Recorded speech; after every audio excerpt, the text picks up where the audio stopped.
Hello, everybody. This is Scott Kiloby, and I'm here with one of my certified facilitators, Alina Panteleev. And I actually joked around because I have difficulty pronouncing her last name, but I think I have it right. And can you tell me the origin, first of all, of your name and where you were born, just so people know that? Yeah, for sure. So I was born in USSR when it was still quite strong in 1980s. So my full name would be Alina Panteleva Valentinovna, which is like a long name. Then it got shorter and shorter through my immigrations, which you will probably hear a little bit about. Yeah, but this for now I'm using the abbreviated version of it, dropping the A at the end because that's how in Russia it was given. The A is given to female version of the family name. So for now I'm under my male version of family name. So Alina Panteleev. Nice to meet Nice. you. So Thanks for having me here, Scott. where do you live now, Alina? What country Yeah. are you in? So I'm living right now in Mexico and Chiapas in the mountains of Mexico. And yeah, it's been a long journey. So traveling between different countries. My mom went through two immigrations, and I grew up in Israel since 10 years old, and then moved to Canada. Grew up, well, most of my life lived in Canada and Montreal. And for the past year or so, I live in Mexico. Wow, you've been all over the place then. Yeah, well, these are the places I lived longer. I've been all over all over. Yeah. Yeah, a little bit of a nomad spirit there. Well, I'm trying to give a sense to the public about our facilitators because I know that they bring a rich experience and skill, and people don't know about you all. And this is why I'm interviewing people, is to let people know about you. We didn't certify you for no reason. We know that you're a powerhouse and you can help people, and I want people to know about you. So I want to, we talk a lot about in awakening. Oh, what about the story? Who cares? But it does matter because it helps us understand how we get to these spiritual practices and what happened to us and what drove us here and what we've learned and what insights. And so I want to talk about that a little bit. Can you say more about your childhood, your family, and any insights in terms of how that informed your later spiritual search and everything? Yeah, for sure. Yeah, I love telling stories, so I'll try to be short here.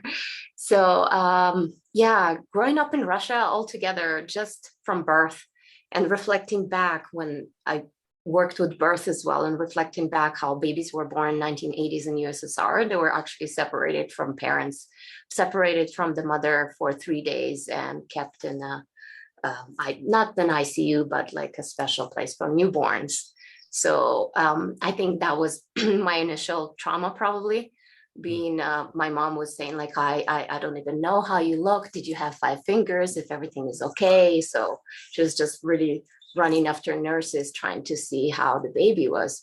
So I can imagine that the implication of that practice back in USSR is that coldness, that harshness that they wanted to build into the society, I guess started there with birth.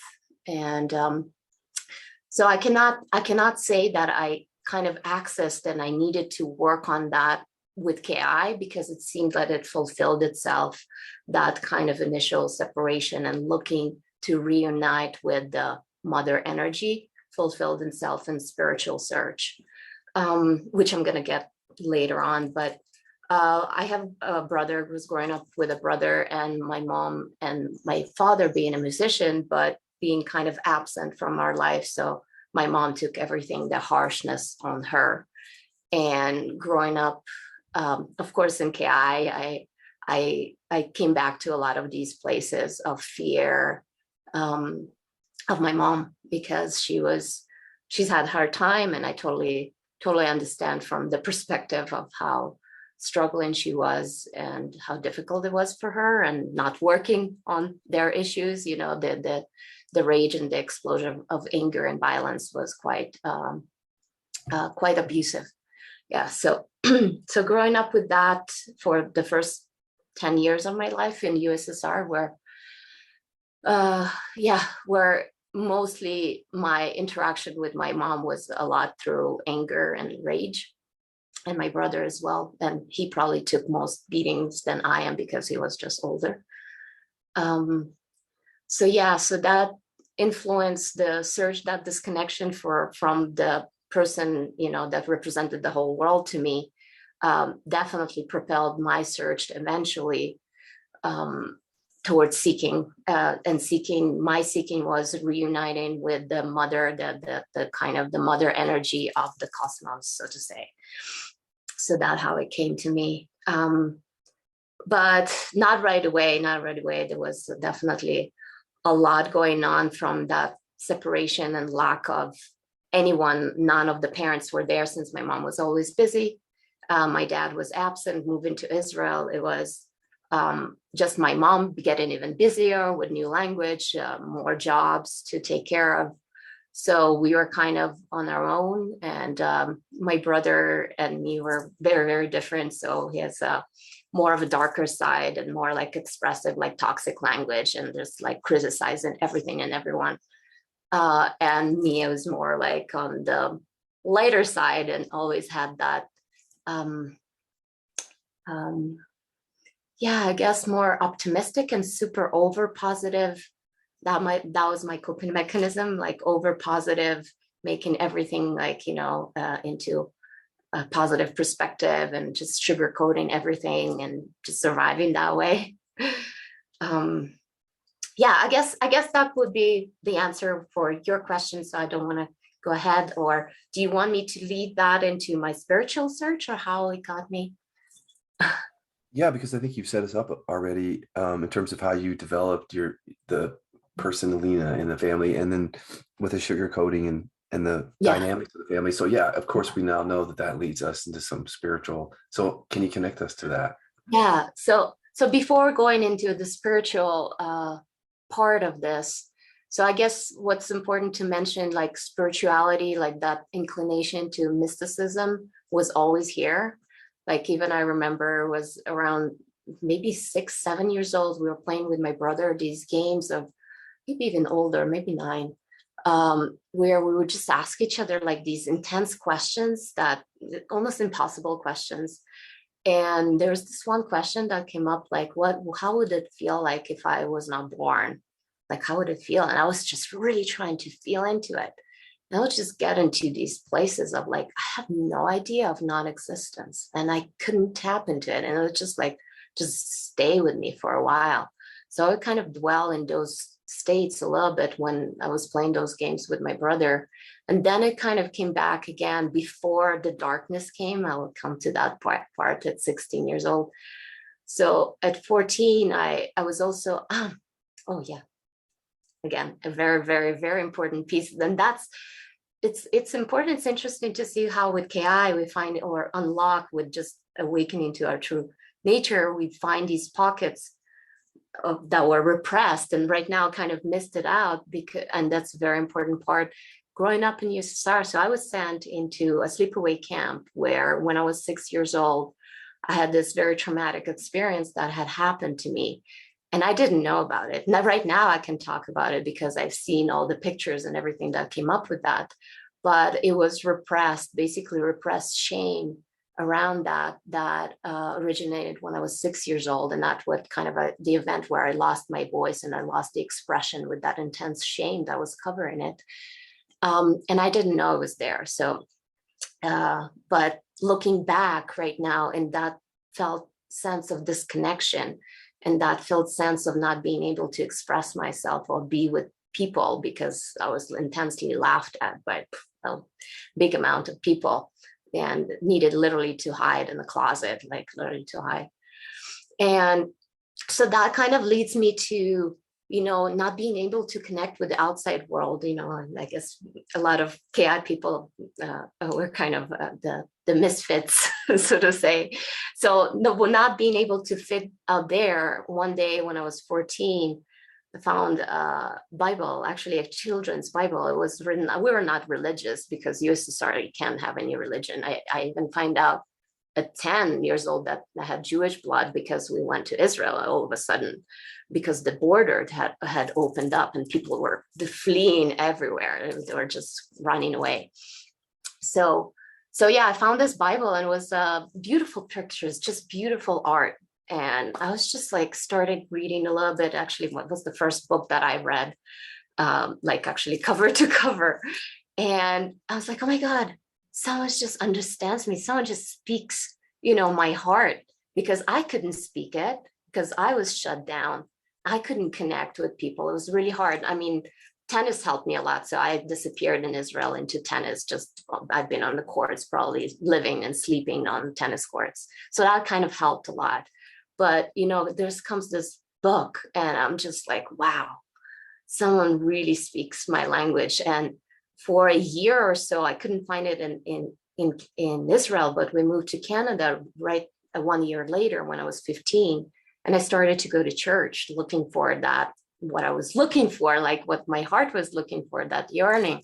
And I couldn't find it there. Although I went for a good 1 year, I kind of enjoyed the atmosphere there, of course. It's just beautiful, and the candles and the smell and everything. But what I was looking for, I couldn't find there. Therefore, the Sweet 16 came and the trouble had come. So I met my first boyfriend, which the father of my first born son. And he was he was just a Russian, very, very beautiful heart, but very troubled with drugs and alcohol and criminal kind of lifestyle. There was emptying Eaton stores. It was like, anyway, it was crazy. It was like I was in a movie. I literally was in a movie. And all of a sudden this had so my nickname in school here in Canada was Angel, because I never sweared. I was just like, this saintly little girl. And then poof, like complete the opposite, flipped completely. So here I'm trying, my first thing I tried, like I drank vodka like crazy, and I basically passed out and woke up in his place. And then from there on, this relationship started, and just the seeking for love and connection, right? Unconsciously, you just do anything for it, just anything. And it was just like, wow, this alcohol helped me to connect. The smoking helped me to connect, cocaine came right away. I was like, before I even was smoking cigarettes, I was doing all these crazy stuff. So this intense lifestyle came into my life, and I basically ran away from home. I disappeared.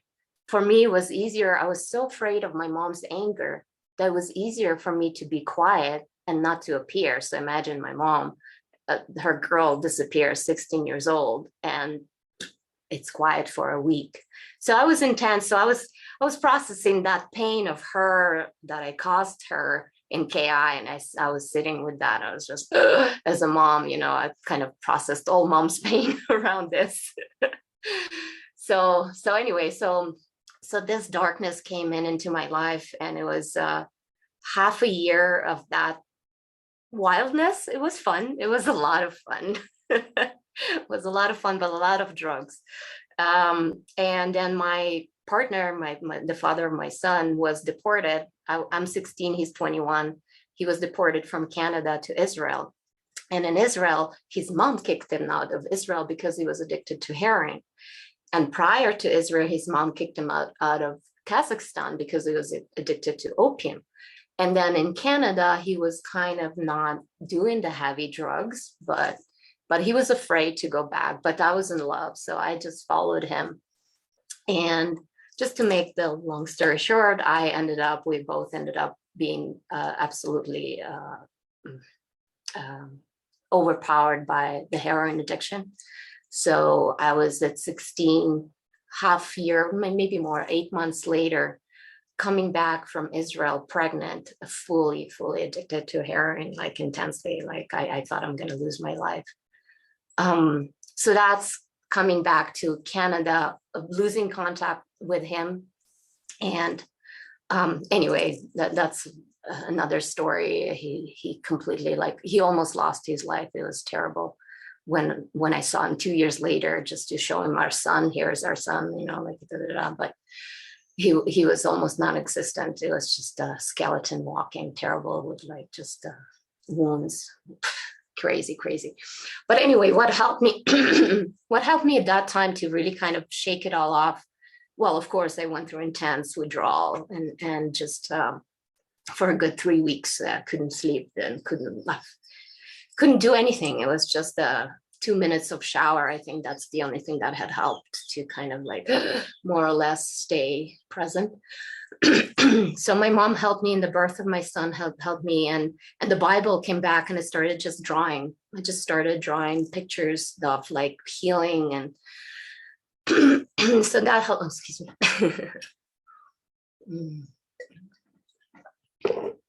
So losing my voice somehow. I just found it. Oh, right? Are you okay with the voice? I have a cold right now, so I can relate. I'm muted and I'm coughing sometimes, so I have a cold. Oh, there it is. It's back. Okay. Cool. So yeah, so that's the dark stage. And you know what, it's just kind of to continue with that, of course. So just kind of to make it shorter, I couldn't find any relief with with Christianity as much as I tried. It was not there. So I was basically at this point, I'm 17 and I had my firstborn son, and I completely basically lost my life as a young teenager or as a developing woman. So that was quite an energy I come back to, and now it's quite clear, but sometimes I need to come back as the energy of being trapped. So since 16, I had kids. I'm still having my youngest one is still 6. So, and now he's 6, and I felt a little bit more like, oh, I have a little bit more time. So I have a puppy now. I'm 5 months old. It's just like, I can't help myself to just like, take care of someone. So anyway, but coming back to Canada in these formative years. So again, just this kind of unlovability was still playing out. And so I got into a relationship and tried different things. Actually, the relationship came to me to also this conditioning from not USSR, but Eastern Europe. There's a conditioning that it's okay for a woman to sell her body somehow. So something came in where it's in Canada, not so much as prostitution, but there are places where you can give a massage with whatever extra. That also was an intense conditioning here later on that I had to bring to KI and look at that shame and look at that. But anyway, all that to say, there was like quite a lot of like that other side of like getting heavy and heavy and heavy with different things that I thought would bring happiness. So, but from that work, it brought me to a relationship that was very interesting, that kind of was fulfilling all this material dream and idea of the, having the perfect man and that can take care of you. And I had the house and I drove the supercar and I had all that stuff. And I was completely taken care of. We actually lived in Italy for 2 years, and I was just traveling and train, going to learn Italian in Venice every day. So, but our relationship started from him selling me MDMA because that's how we connected. It was this bunch of Russians because we drank and we partied and we did everything, like speed and everything. It was just like, that's the only way we knew how to stay happy and connected, because that allowed me to connect with people, which I love people. I love being surrounded by people, but that now later on discovering that incident and that shame of 30 years, that repressed shame of 30 years didn't allow me to, apart from using all these other medications, alternative drugs that were enabling me to stay, be myself in a way, just be without the filter. So this relationship, apart from giving me a lot of beautiful things, it also got me so exhausted, because our only way to connect and to disconnect was through ecstasy, cocaine, a lot of Rome, and a lot of partying, and many other things. So that brings me long story to the spirituality part, being burned out. So that what brought me. At 27, I woke up and I couldn't recover for a good 3 days. It was just terrible. I couldn't sleep and I couldn't recover. I couldn't, like, it was like I was on the sofa, and I'm just like, okay, this has to stop because I can't do this anymore. Because that's the only way I loved life, but it's just, that's the only way I could connect with life and other people and be intimate. So yeah, I gave myself a gift for my 27th birthday, yoga class instead. And I loved it because it's been many years. Like, tennis was repressed after, I stopped playing in Israel, and I couldn't continue that in Canada because it was for the elite and it cost a lot of money and not for the immigrants. So I had to shove it under the carpet, and I couldn't take it on since then. So it was for me like just this exercise and the breathing and being on the mat. And I don't know, just somehow I was in the right place in the right time. It just felt right. So my yoga journey, it started when I was 27. And yeah, how to make it short. Okay. How are we doing? Yeah. Do you want to ask me other questions before I dive into the spiritual realm? Yeah, well, I do want to hear about what led, some of the stuff that led to an awakening experience. Like, I think you've really recognized your true nature.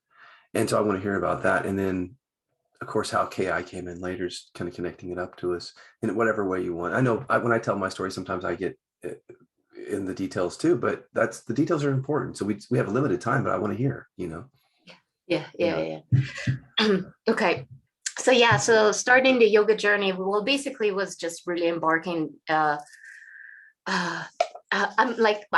such 100%. Like, if I give myself to something, it's like really 100%. That's what for me was the most challenging, is to have three kids. But anyway, so the 100%, I just dived into it, and I had to quit smoking. I had to quit drinking, because not that I had to, I was just driven to. I was just so driven to, because all of a sudden I felt connected. And all of a sudden, I started meditating. I started by myself. I just bought books. And I guess that's the blessing, is that I've never had physical teachers. So I always took whatever resonated, very intuitively. I bought some books, and I started doing Hatha Yoga, Shivananda's Hatha Yoga. I started meditating twice a day, and I just intuitively fell on this kind of, not even understanding, it's kind of was leading itself. The internal kind of energy was focusing me, and the awareness was driven to be focused seamlessly on sound. So that's like basically two weeks into my yoga introduction and practice, and all of a sudden, through this kind of intuitive way, apart from focusing on the sound, all of a sudden I kind of felt like dropping into the heart. And I just drop it into the heart. There was this moment of complete beyondness. I was in complete void, but basically I came home, like beyond home. It was just beyond body experience. It was this dark void. Something that a little bit experienced at those moments with my brother, when we did those questions of non-existence, existence. And I just dropped into that, and there was this instantaneous remembrance. And that initiated a Kundalini awakening. It was intense. I was actually reading books, which is interesting. It's like everything comes to you. I was reading the books at the same time of what's his name, Gopi Krishna. And it was like supernatural consciousness, something like that, about his Kundalini awakening. So the fear that kicked in with that, it was so intense. I've never experienced so much fear in my life. It was like my heart was jumping out of my body, and I couldn't stop it, because it was literally felt like there's something was crawling very, very intense, like almost porcupines up my spine. And it was just so intense. I was like shaking. It was like all hot flashes and cold. And it was just like the fear was overpowering me. I thought the heart's going to explode. So anyway, I just focus shifted on my altar. That was the natural thing to do. How did I step out of this thing? And I was able to kind of just snap out of this kind of experience. And I ran to my boyfriend at the time, like, oh, you know what happened? You know what happened? And I have like energy all over my body kind of circulating. Anyway, so I'm just kind of with all this fear telling him the story. And all that to say, so I couldn't meditate anymore, and I couldn't find any advice, because it was, as soon as I closed my eyes, it started happening again.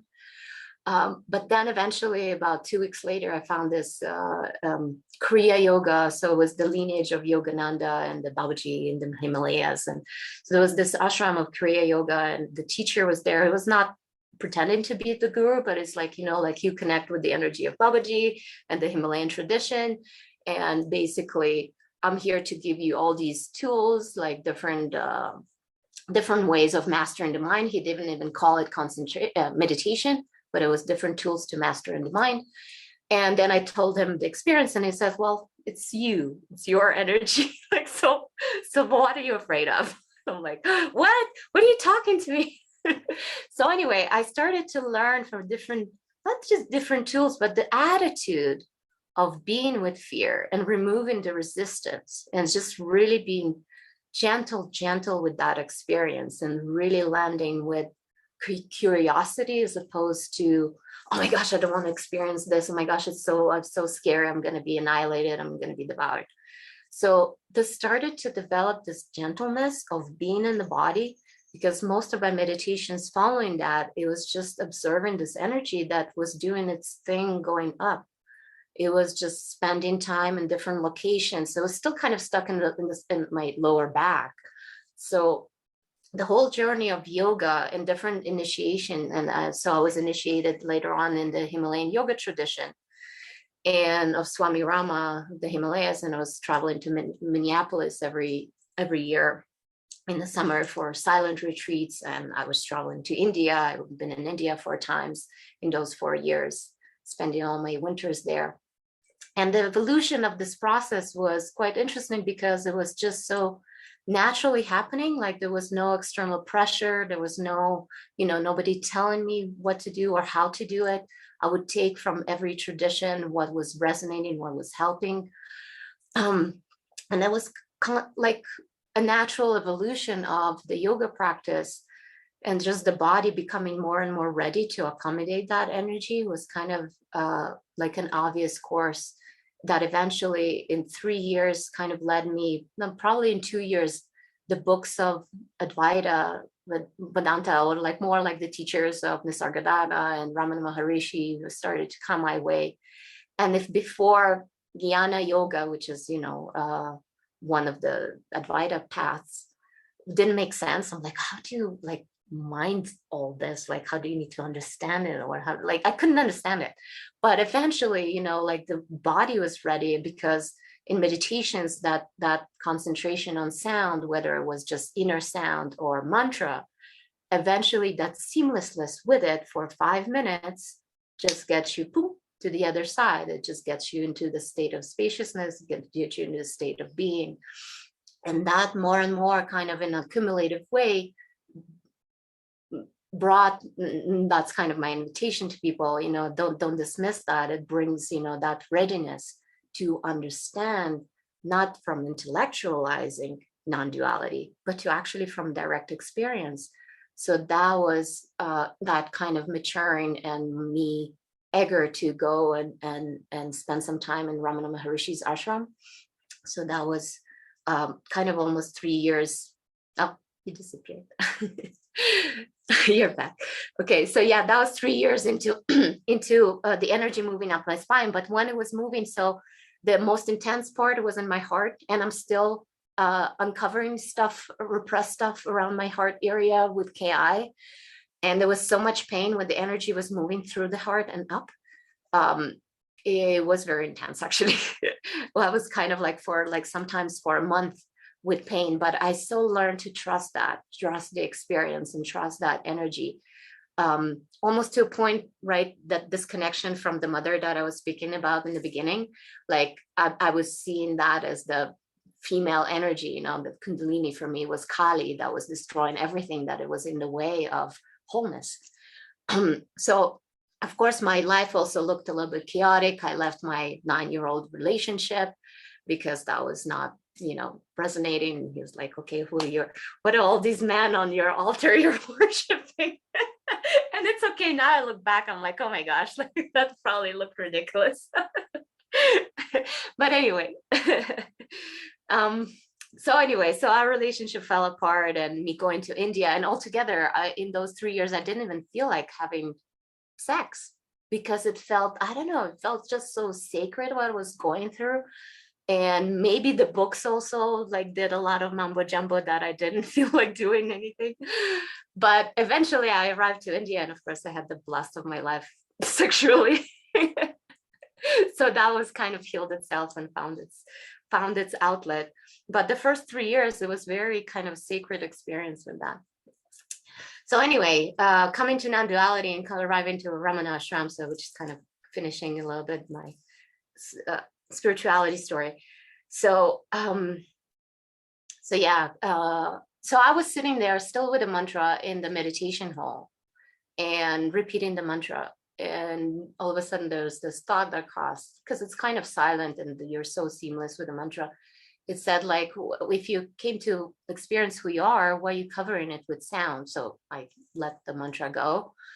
And I was just sitting there, and I knew I've experienced I glimpsed like little satori's here and there of being, but how to stay with being. So I was asking, I am. So I'm just looking at Ramana's big painting there laying on the sofa. I'm like, how do I stay with I am? I like just that question. And just by grace, literally by grace, there was this whole space, everything that is this isness just came forward in this intense silence, intense overpowering silence. It was just so magnificent, and so there, and so always there. You just realize, like, oh my God, how do you even miss that? So for me, it was this consciousness of Arunachala and this Shiva, like this consciousness was just so thickly there. It was almost like you can almost touch it, how dense it is. So anyway, I was just in this silent watching movie. It's just silent, people coming, going, but it's not even people. It's just this. So I spent there a whole day, kind of got up, went to another room where the boys singing the Vedas, and was just singing in that hall basically all day, which followed. Interesting. It was kind of there for in smaller doses for a week, and then all of a sudden, whoop, everything closed back. And Alina was back, and the ego was back, and everything was back. So it was interesting, like, but the seeking stopped. And that was, I guess, a big relief. A spiritual seeking, but there was still seeking. It was interesting. Spiritual seeking had stopped for a good year, but now it was like, okay, so what's my purpose? And what's, how am I going to deliver this? Or what's the place where I'm going to live? Where's that community, that perfect paradise on earth where I'm going to grow my children? So it was that still was happening. So anyway, it was kind of interesting. Year later, basically, I was just living life and just allowing things to happen. There was this craving to go back into, because meditation felt like I didn't practice yoga anymore, and meditation was not needed. And it's like why would you? Anyway, so everything fell away, and but there was this craving to meditate or to fall into this beingness more, like instead of the concentration I was using, like doing like this. So Adyashanti came, and also like a lot of Adyashanti talks helped so much. And Eckhart Tolle in that 1 year already kind of knowing, but at the same time not abiding yet. There was this knowing already, but not abiding. So anyway, this craving came, and I did everything to end up in India, but at the end I ended up in Mexico, and it was 2011. And it's just being so busy with responsibilities didn't allow me the chance to kind of go back to the spiritual realm, because at that time my older son was 13, 14, teenager. So So it's anyway, dealing with teenage energy. So all that to say, so I came to, for 3 days, my son went to live with his dad, which was found, and he was fine and he was okay. He was in Israel, he had a family, and he was completely healed and recovered. And it was really beautiful to find him. So my son was going to live in Israel with his dad. And I had 3 days to myself. And I basically found Adyashanti's meditation, which allowing everything to be as it is, and something without manipulation, something like that. And anyway, I just ran it, and I just sat for 3 days. My partner at that time also found work. It was catering. He's working as a chef, so he was full time at work, and I was just basically meditating for which was interesting point. It was the passing away of Ramana Maharishis. It was like 14th or 16th of April, anyway, 2011. So it's just like, okay, I was just craving, and Arunachal somehow came, within my heart. I'm like, oh, I don't need to travel to India. I just can bring it right here. It's not needed. So anyway, this kind of absorption and meditation, and different, more like this kind of meditation, brought eventually this realization. Mexico is very loud.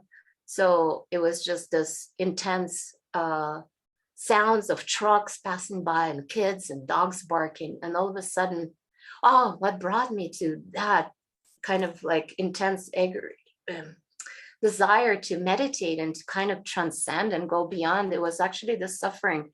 I was trying again, this search was trying to get to Costa Rica, to this beautiful community to live, but my partner couldn't, because he couldn't have a visa and something else with, excuse me. So he couldn't get a visa, and there was this intense split in myself. Like all of a sudden here I love him, and all of a sudden like here I hate him and I want to run away. I'm like, oh my God, like I can't deal with this. And the more, how the more awareness here, the more it's just so heavy, and you so see it, and it's just so in your face. So it was just these lies. And literally before the whole shift had happened, I was standing in front of a mirror, literally crying, and just feeling the suffering and the lies and the intensity people live with. Oh, excuse me, I just have I have open WhatsApp. It's just for me. So yeah, this intense, it was just so intense. And I was just, oh my gosh, I can't bear these lies anymore. Like I want truth and nothing but truth. And literally I went into a mirror, like looked into my eyes, and was just begging for truth and nothing but truth. And that's where like just kind of this sitting in absorption and meditation and hearing the outside. And it was just all of a sudden like, wow, these dogs, there's no difference between what's here. And it's just like, puff, the split, there's like a crack, and you just like felt that crack, like, and boom, it was just like intense presence here. So anyway, it's just intensity, this intensity, which was interesting. It kind of created a little bit of a shame around awakening. With that intensity, my partner came back, and it was like, I don't know, he was complaining that I was not there for 3 days with him, some sort of like relationship, whatever issue. But Alina was gone. Like Alina was literally gone. And it was this intensity that was like, whoa, like kind of just pure presence. And I couldn't like, it was just, and he got so scared. The ego got so scared that kind of that, I guess Alina was slightly there to kind of take it on.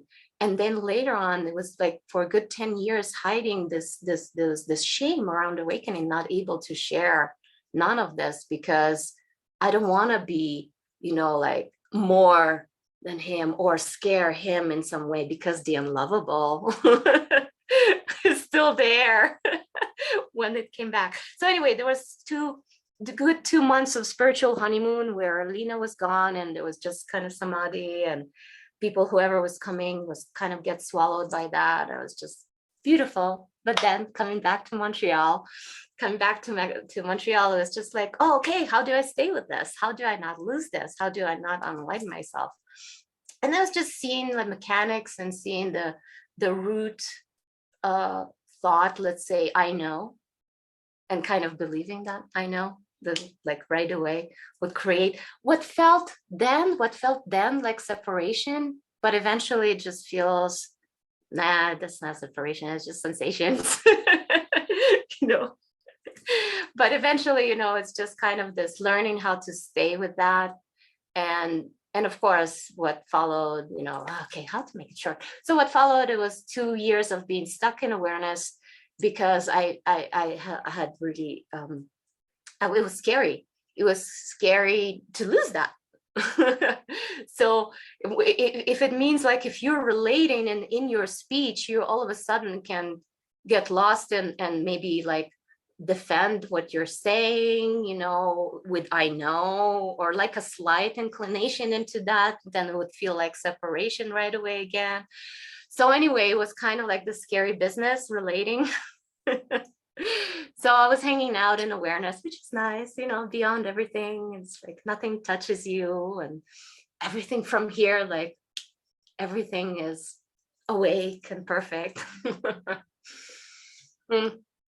Anyway, so okay, so that brings me to giving birth and just kind of leaning forward into relationship, saying yes to life, big yes to life. In the process, being pregnant, I can mention that I uncovered there was this intense trauma coming up, where I couldn't speak. I was presenting a presentation, a permaculture workshop, anyway, that we did, and I needed to present something in front of people, and all of a sudden there was this intense inability to speak. So I ran into the forest and started begging life. I didn't know inquiry back then at all, but I always communicated with life in a sense, because it came to me, kind of took me by the hand in the sense of this mother energy. So I always communicated with that. So I just kind of begged life, like, what is this? I literally started screaming in the forest, like, what is this? And all the pictures of 30 years of this repressed shame, boom, boom, boom, boom. I'm like, oh my gosh, I haven't seen that all these years. So anyway, I didn't know how to deal with that. And that came as a form of even more so maybe identifying with that, because it was so shocking to find it. And it was like, oh my God, this poor girl, what happened to her? Also became a label. I'm working on this, like a big label. I'm working on this because this is what happened. So I started to kind of tell the story with friends, and like, well, this is what I'm going to do, I want to work with this, and that's what I'm going to do, but I'm still not there because I'm still working, healing this. So this was a good I guess 2-3 years of just kind of being stuck in this victim label of repressed shame. And because I didn't know how to go there and really feel that and really allow it to be felt and really just kind of go beyond. So seeing the resistance that was so settled, like when things become more and more and more and more subtle. And so there was this resistance there for it to come every time, I wanted to do a video, I wanted to record myself, I wanted to start sharing, because I've been hiding for 10 years. And here I'm seeing you doing all these videos and all the other teachers about that time, having their shift and sharing. I'm like, oh my God, how they're doing this.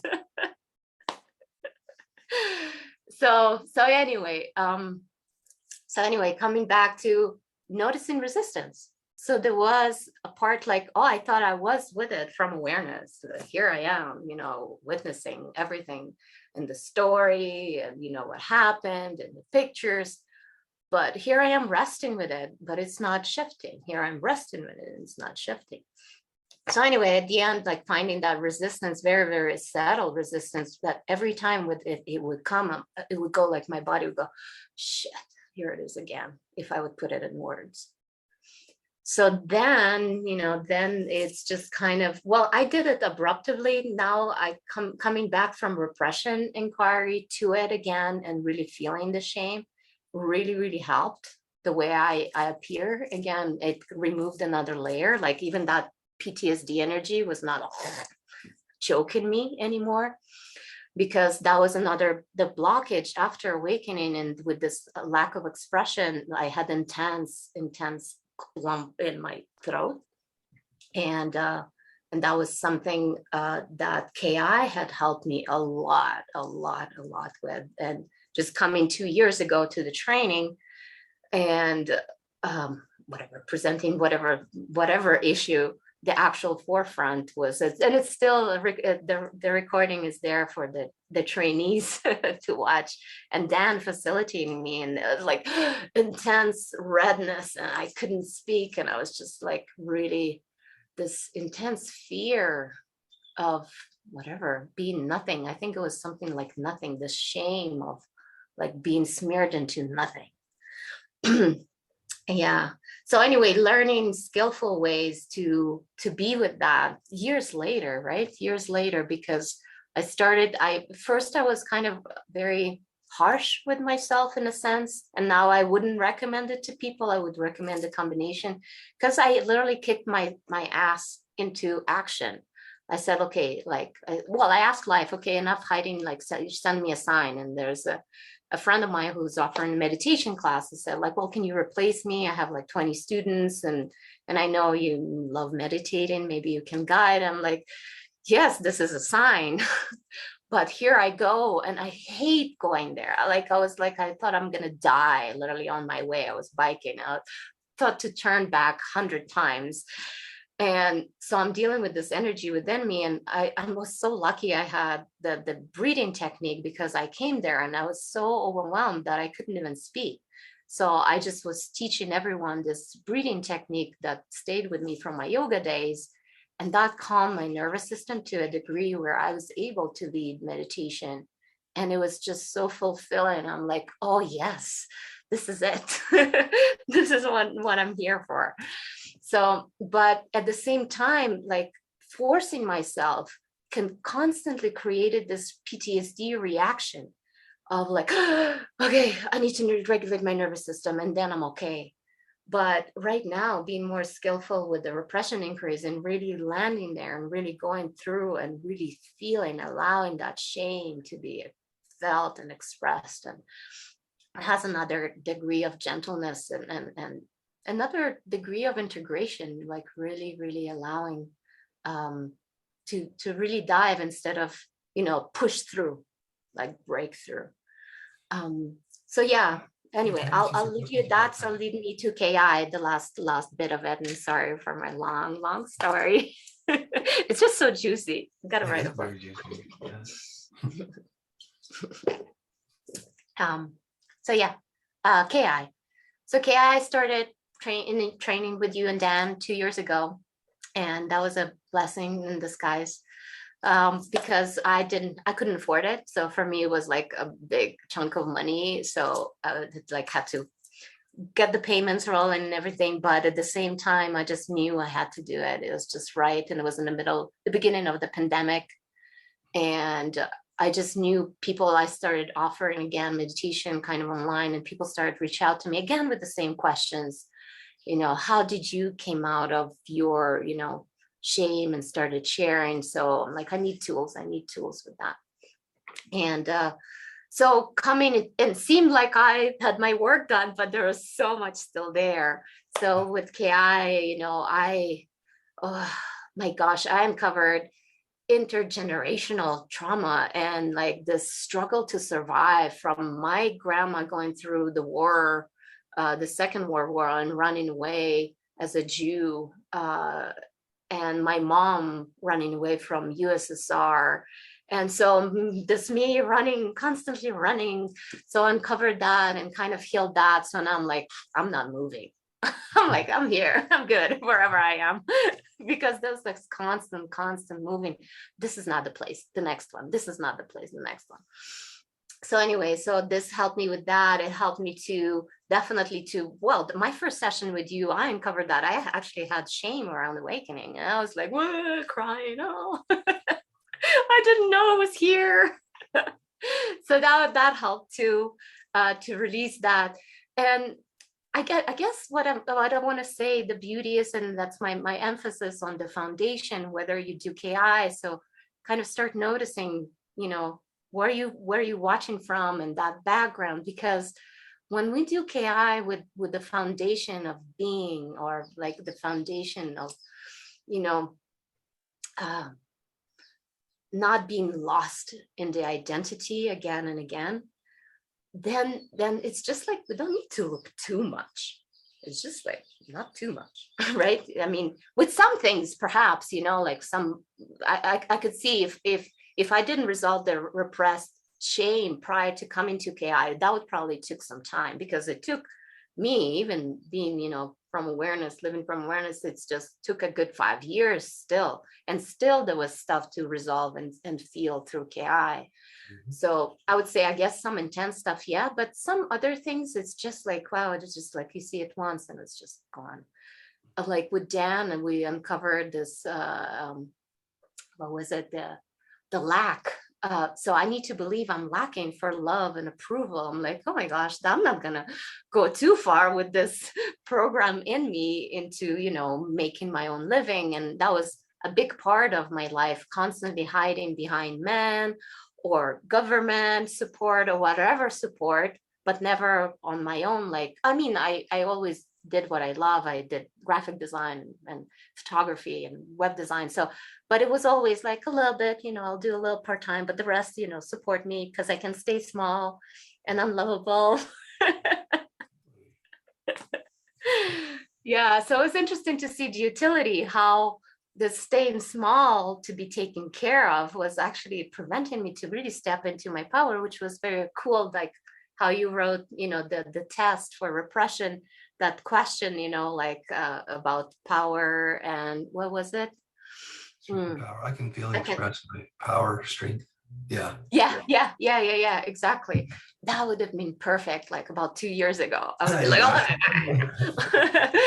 Now with, you know, with KI and already uncovering many other things, you know, of course. And that again, it brings me back again to that shame. I feel, I believe the way I saw it in my system, and I see it in other people, that shame covers the expression.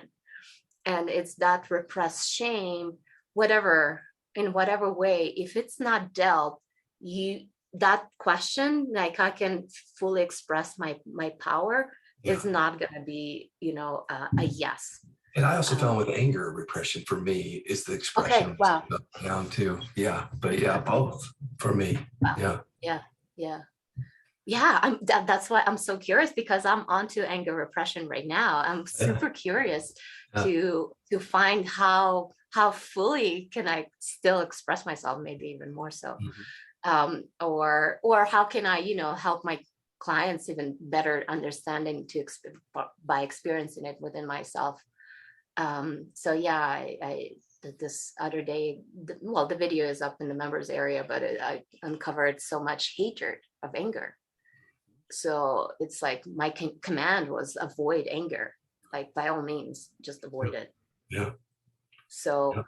so it's kind of really cool to come back and just really be with that and just really and it's kind of interesting because it originated from my mom being angry with us and violent with us. So I don't want to give it to my kids. So my entry was, instead of I can feel and express my anger to my mom, which was kind of the originator of that, I can feel and express anger with my children.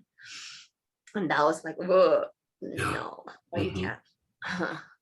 And so yeah, so you say this about that is like we deal with a lot of kids or adults who come and they had parents that were angry at them and they're traumatized by it. So it's not like you're completely off base when you say you don't want to get angry and hateful towards your kids. Like there's some wisdom in it, and we have to kind of balance that, because it's not like this work is about just going and being angry all the time at your kids. Like that's not the landing place. No, that's not where we're going with this. But to have that accessible, I guess. So I just want people to think that, oh, the point of this is that now you can get angry at your kids. It's really not really the point of it. I mean, to be able to get your voice online, but not to traumatize your kids. No, not at all. That wouldn't be why I want to release the anger. Definitely not. But it is a good entry point for me, because that's where the repression comes from. So and that's the beauty of, like, you know, just even previously when you were explaining a few of the new tools, and my question was like, well, what if I release the anger and I'll be angry with the kids? But now doing the work, it's actually, wow, it's just a bit as just the freedom for anger to exist. It doesn't mean that it's going to be unloaded on my kids. Right. So yeah, that's definitely seen right away by actually working with that. Yeah, so there were so many things ki helped me, I mean, with just expression. It was just still clearing up layers of shame, layers of not being understood, it was definitely what was the shame. So I needed, that's another thing that was blocking me from sharing. I need to be perfect to be lovable. So for my mom, we needed to be perfect and intelligent enough, and we're not intelligent enough, not educated enough, and like all this, not enough, not enough. So for me, before I even did a video, before I even did anything, to take all these courses and trainings and coaches and what have you, to just be perfect before I show up. And then, oh my gosh, it's just to see that, and remove that out of the picture. You just show up, and things get better, eventually, like you learn how to express yourself a little bit better, and, get a little bit better with the technology, and things kind of rolling. So that was it. And again, it's like all these sentences that are in our operating system. So it's just kind of, and it's not a need. That's another message for me when I work with this and work with ki, and where I came from this to this, it's like, it's not overriding with a new program. Right. Because a lot of new age right there, well, let's reprogram you. But it's not reprogramming. The beauty is when we just erase stuff to neutrality, erase both sides, that I'm good enough and I'm not good enough, and just really expose the anger, even though if it starts with the RI, I can express anger to my children, like not being afraid to trust the process, to really unlock everything, neutralize everything, allow all emotions to be awakened within us.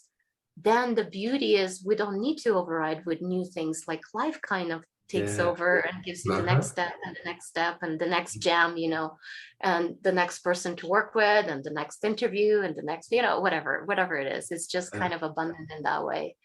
And the abundance kind of comes in this variety of forms, like, when my repressed tennis, I play tennis now with the most amazing coach that used to be a professional tennis player. And guitar, I didn't play guitar. Like my father was a guitar player and musician, and having kids, I constantly repressed that. Oh, not this lifetime. I guess not this lifetime. I love it. I'm going to be the listener. And now I've been playing classical guitar for 6 months. I love it. I have this most amazing, inspiring teacher. Yeah, it's just like you follow your joy, and it's fun. It's playful. That's beautiful. Well, I wrote down a couple notes before we get off here, because I just listening to your story, you just hit so many different buttons, and I don't know where you want to go with this, but for example, I mean, you've talked about shame, you talked about addiction, trauma, repression, expression, so many different things that you have experience with. You've talked about being stuck in awareness. And so I guess my question is, well, here, let me start here. One thing that you and I really, really agree with is like when people come to do this deeper embodiment work, to have that foundation and beingness and to resource there. And I think that's an important message. Can you say from your experience why you think that's important? Because I agree. Yeah, for sure. Yeah, it's just because when we give enough time to that chunk of whatever it is, meditating, being a bit more mindful when we wash dishes, whatever is it in the shower, being a bit seamless with the water, whatever your thing is, like find it. Because what happens when we look at things through ki, we no longer need to come back and look and look and look and look. Sometimes where we're looking from is more than enough for awareness to actually go recognize, that it was stuck in some illusion. And when awareness recognizes this, as opposed to me, the individual body with a story that looks at things, oh, I'm going to do my healing. No, it's not my healing. It's actually, the space. How do we recognize ourselves more and more and come back to notice that there is just existence and sensations and things within it? So it's just the more we recognize that there is the existence, there's this background, there's this spaciousness, the more I think it's going to be, how would I say, not fast, but much more effective. We don't need to do all these different kind of healings. Like KI is so sharp and so perfect to go so deep and so precise into the unconscious immediately. Yeah. Immediately. So if we have the right space where we're looking from, Yeah. that's like really Yeah. changes the whole. And it helps us use it more wisely, the sharp knife, because we know ourselves more in a sense. Like we're not coming at it from necessarily the old way. It's like I got to get rid of it. I got to seek. We're coming from that stable ground, and then that knife can work well in that stable ground. Yeah. But Not it doesn't afraid of healing. yeah. Doesn't matter how intense. You Right. still can lean forward. It's still like, oh, you know that you're not destroyed. You know that you're not really wounded. But you can lean into the woundedness. You can be the woundedness for a while, right? Yeah. Because you know essentially nothing gets that harmed. you're not that exactly. And so that's really important. So what would you say to people, because I've been saying it recently when people come in, and I'm encouraging other facilitators to say it, that, you, for example, I wouldn't jump into KI if you don't have some sort of foundation in that, or practice and mindfulness or presence and regulating your nervous system and all that stuff. What would you say to people who come in, but they're very, very excited to get to the deeper trauma work or the deeper woundedness, but they don't have that foundation? What would you, I think you said it already, but how would you kind of coach them to do it in a more mature way? Yeah. Yeah. You know what I come back to, yoga became this monster right now, but in its essence, it's so accessible and so available to people. And just adapting 5 different postures that can actually, because yoga is so beautiful in a sense, the breathing is there, the presence is there, being just with the sensations, getting familiar with being in the body is such a direct access. Getting familiar being with sensations, because not doing stretching for a while, that's going to be very sense kind of enhanced experience, because and just landing. So I feel like, well, maybe it's yoga, but I don't know. I just, for me, I feel it got so oversaturated and over commercialized that it lost the beauty of its benefits. It kind of got washed there, but it has all the elements of nervous system regulation, of being present, of awareness of body development, the stretching and the moving and the energy. It balances the polarities. After actual yoga practice, well, I'm going to dive into breathing. I want to do like a little mini, like whatever live call on the breath and how important it is, because we're actually constantly every hour and a half, our polarities switch from left to right, and our nostril, one is open and then the other one is open every hour and a half or so. So sometimes we're more contemplative, sometimes we're a little more energetic, depends on the digestion and everything. After a yoga practice, and the mind becomes so in a state of samadhi or in a state of spaciousness, is the 2 channels are open. So the main channel is open. So after a yoga practice, it's so beneficial that it even opens both of the channels. So it allows you to sit and inquire from the right space, or it allows you to sit and meditate in a non-agitated mind, actually be able to watch your mind in a more peaceful state. So it does a lot of things. So I would greatly, greatly recommend some, not intense, so you don't have to go Ashtanga yoga and do like crazy pretzels, right? You could just like do a hatha yoga routine on YouTube. And I'm thinking I'm going to do actually, and I'm going to film myself with this simple yoga routine that I'm going to put it in the basics, and some breathing technique to go along with that I want to support people to, for them to be able to start to get acquainted more and more with themselves as the space, the beingness itself, the existence itself. And so that's I think it's an important part. Maybe they have already a practice in place, but just kind of give it more a different kind of angle, attention, like how can I be more present when I do this? because we can be doing things very mindlessly, like kind of just out of routine or habit or just semi-automatic. Well, So inquiry can be done that way too, like that, uh-huh, that kind of mechanical way. So that makes sense too, to settle down into being so that you don't do the inquiry from that mechanical. That makes a yeah, lot of sense. Yeah. yeah. So yeah, in whatever way, just bring that mindfulness in. Hone it in, That's, whether it's exercise or anything. so I've got two more questions before we go. I have to go in about 10 minutes, but I think there's important questions for me at least. And because you mentioned being stuck in awareness, and I think that that's a state that people get in. It's a natural thing that happens. I don't think that it Mhm. has to be judged. It's just, it happens. No.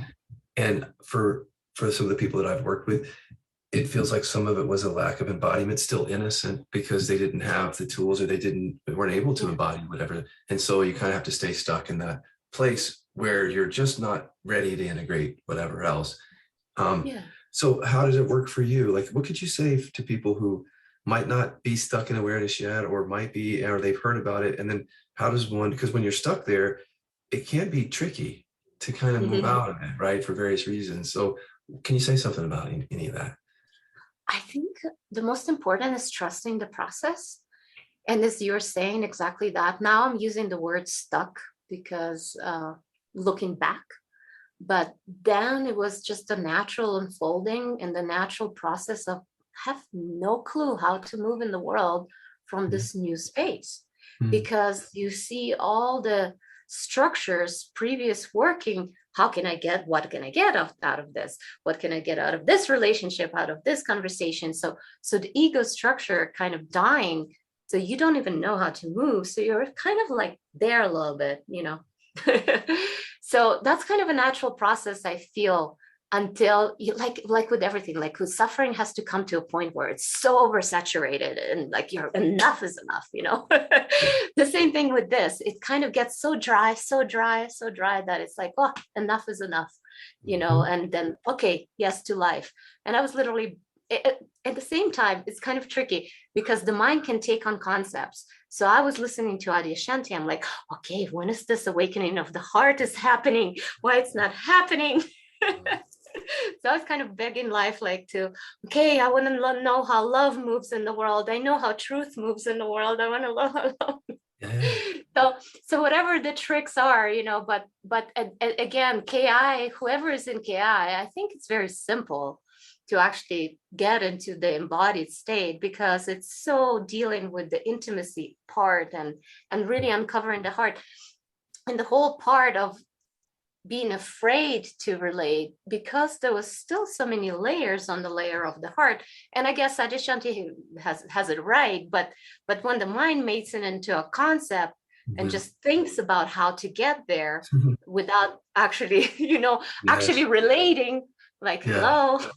That's brilliant. I had the same experience. It had nothing to do with audio because he was one of my teachers Yeah. too. I still love him. But he said something Yeah. like, you know, until you experience that unity consciousness, you're not really there. And I thought, then I started thinking about it. And then that's the issue. And I had to move into it and experience, and the thought got a hold of Yeah. me. Yeah, so I can relate to that. Let me ask you So another thing. relationships, that's would be the cure.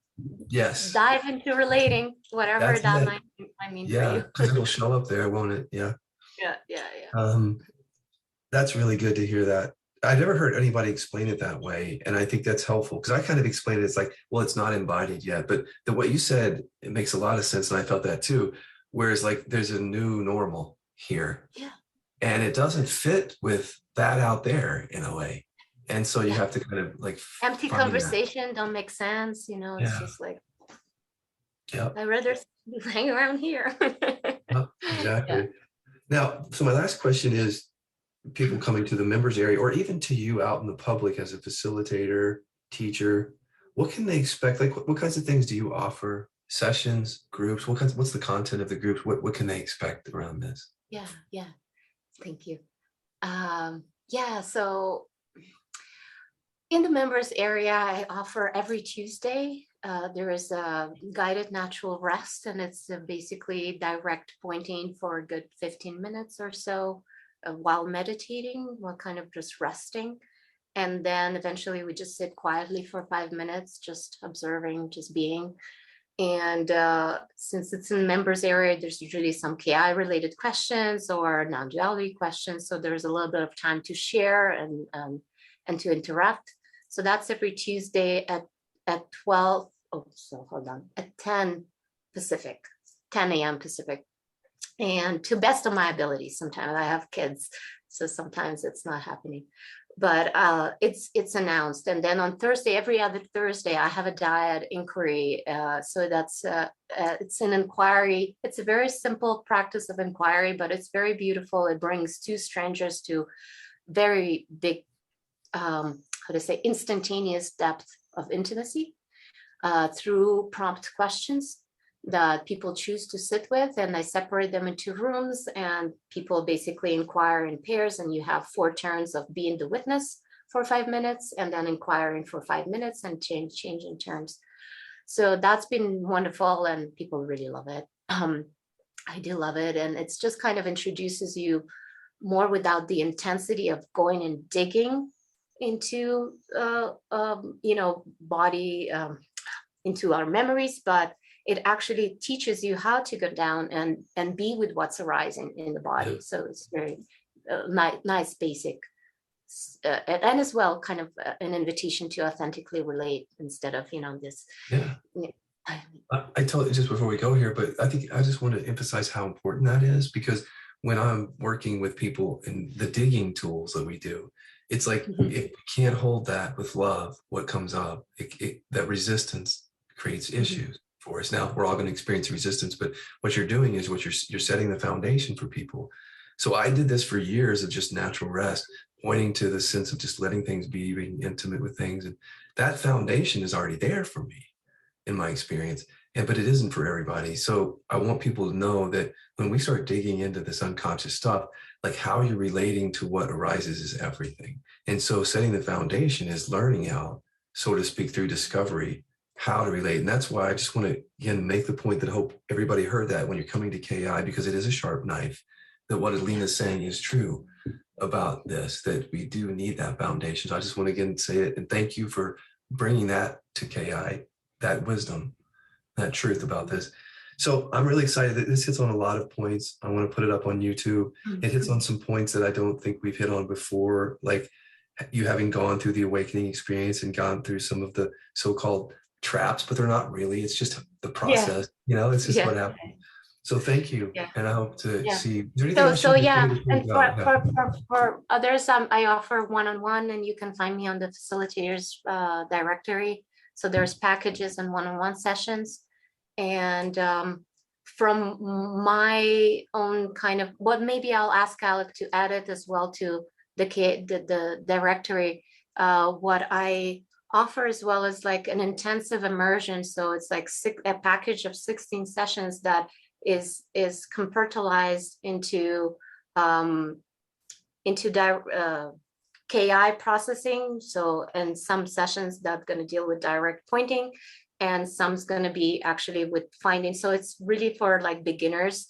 So it can be working together with the yoga practices and the stuff that I was sharing before, and finding them a routine that they can establish more in being, and at the same time, have this, more the elements. So basically the elements of direct pointing, KI, and nervous system regulation. So it's the kind of like a package. So I'm going to speak with Alec to get it up as well in my offering through the directory. That's awesome. I love that. And let me say this, in case you don't know how to find Alina exactly. Well, the members area is where she's sharing. She's talking about that. And the members area is you can go to my Facebook page, go to the top to the pinned post, and there's a link to the members area. It's a cost of $30 a month, 2 weeks free at first. And then at Kiloby.com, just so that you know, if you want, because I like that package session. I think some people would be drawn to that. So if you go to Kiloby.com and you go to find the facilitator at the top, scroll down, you'll see the facilitator tab. Just click on that and you'll see Alina there, and you can click on her. So just to let them know how to find you. Thank you for being here and sharing all this. Thank you so much for listening. Take care.